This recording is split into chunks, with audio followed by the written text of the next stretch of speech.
In the grand tapestry of organized crime in America, when most people think of the Mafia, they picture New York's five families, Chicago's outfit, or perhaps the powerful groups that rose in Philadelphia, Detroit, or New Orleans. But tucked away in the history of California lies one of the most unusual mafia organizations ever to exist. It was not vast, not wealthy compared to its East Coast cousins, and not nearly as powerful in the National Commission. Yet, it held the distinction of being recognized as an official mafia family, a rarity in itself. This was the San Jose crime family, remembered today as the smallest mafia empire in the history of the United States. The very existence of the San Jose family baffles many students of organized crime. How could such a small city, far from the mafia's traditional centers of power, host an official family recognized by the Commission? To understand that, we need to journey back to the early 20th century when the seeds of Italian immigration were being sown in California. San Jose, located in the heart of what would later be known as Silicon Valley, was not always about technology. In the early 1900s, it was farmland, orchards, vineyards, and a bustling agricultural community. Italian immigrants, many from Sicily, made their way to the area, bringing with them their traditions, their tight-knit communities, and, inevitably, some of the criminal practices that had taken root in Sicily for centuries. Like many other cities where Italian communities settled, a shadow underworld began to form. At first, it was not structured in the way we think of the mafia. It was more of a loose collection of black market operations, gambling dens, and extortion rackets. But as the Prohibition era dawned in 1920, organized crime in America transformed dramatically.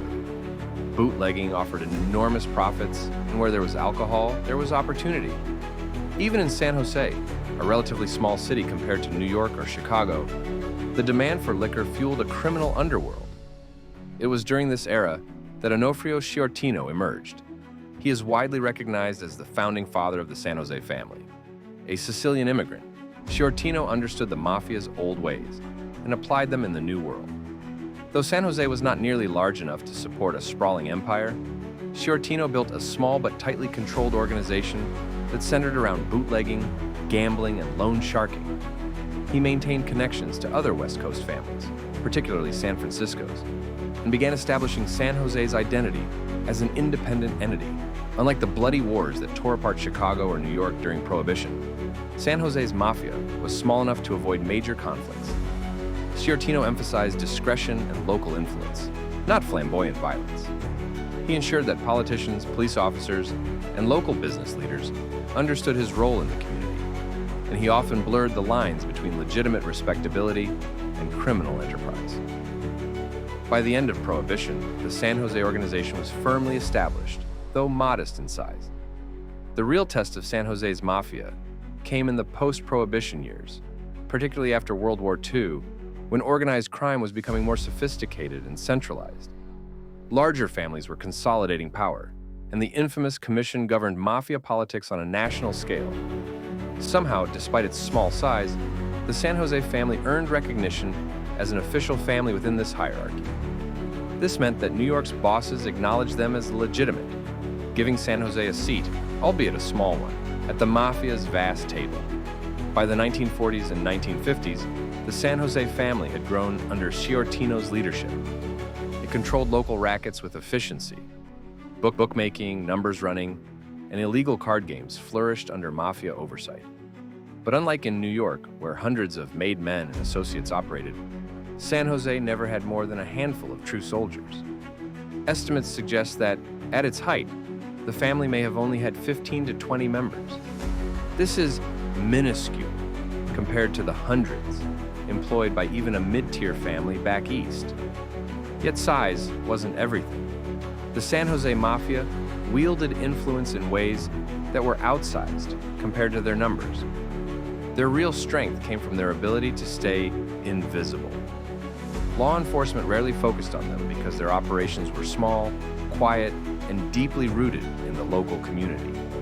They lacked the kind of flamboyant killers or mob celebrities who attracted attention elsewhere. Instead, San Jose's mobsters moved in silence, running their rackets without attracting headlines.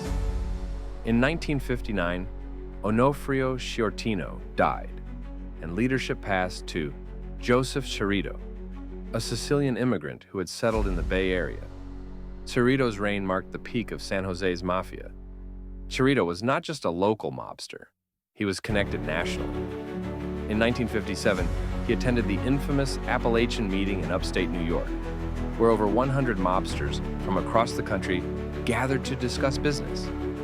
That meeting was raided by law enforcement and became one of the most notorious busts in Mafia history. The fact that Cerrito, the boss of tiny San Jose, was present shows that his family, though small, was indeed taken seriously within the national Mafia network. Cerrito maintained a balance between San Jose's small rackets and its larger connections. He oversaw gambling dens, loan operations, and low-level extortion, but he also linked San Jose to the West Coast Mafia landscape. This included ties with the San Francisco family under Francesco Lanza and later Anthony Lima, as well as connections to the Los Angeles family. Cerrito's role in Appalachian confirmed that San Jose, while small, could not be dismissed as irrelevant. However, despite Cerrito's leadership, the family's growth was always capped by geography. San Jose was simply not a big enough city to sustain a large mafia operation.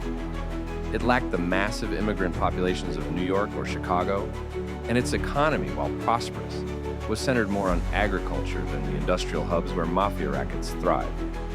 This geographic limitation meant that San Jose's mafia would never rival the giants of organized crime.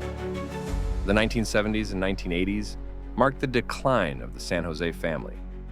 Cerrito died in 1978, and leadership passed to Angelo Marino, a powerful local figure who owned the California Cheese Company.